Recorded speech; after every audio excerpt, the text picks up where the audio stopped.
Hey gang, welcome back to the show. I wanted to do something a little bit different this time. So what we decided to do was I reached out to professionally in the industry, wanted to talk about art a little bit and how much it affects, what we do as industry professionals, myself being an audio professional. The person I decided to reach out to, his name was Adam Bayless. He actually works over as a lab instructor at Full Sail University. He was polite enough to answer the questions that I had sent to him. He couldn't be here today. He had other matters he had to attend to.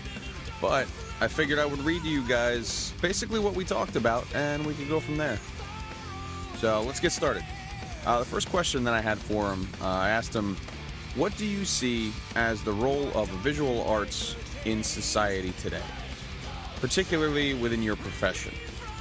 And he responded with, visual arts play a big role in society today, particularly in the entertainment industry.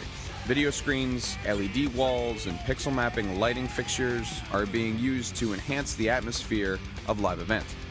Digital signage screens are being used for marketing instead of billboards or traditional signs. And even schools are using projectors with PowerPoint and Keynote instead of using the traditional methods such as chalk and dry erase boards.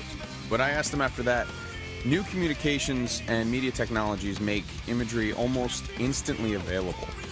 Do you believe that this has a positive or a negative effect on your field or industry? And can you provide me with an example? To that, he replied, new technology has both positive and negative effects on society and the entertainment industry. Some of the positive effects are the use of email and Dropbox. This technology makes it much easier to share documents such as gear lists, stage plots, and band information with the rest of the production staff. The negative effect is that people rely way too much on social media and email as a primary source of communication. There's something to say about the tried and true method of a good old-fashioned in-person meeting. I have seen too many mistakes happen during live productions due to poor communication and lack of planning. The live production businesses is built heavy on communication, and as the general population transitions to a more computer-based means of communication, there is a lack of communication in real-life applications. After that, we went on to what images are frequently repeated throughout your industry. And he said that logos of bands and DJs, sponsors and social media sites, they're all constantly being plastered throughout events on LED screens, on banners and flyers, which, you see that all the time when a band wants to talk about their new tour.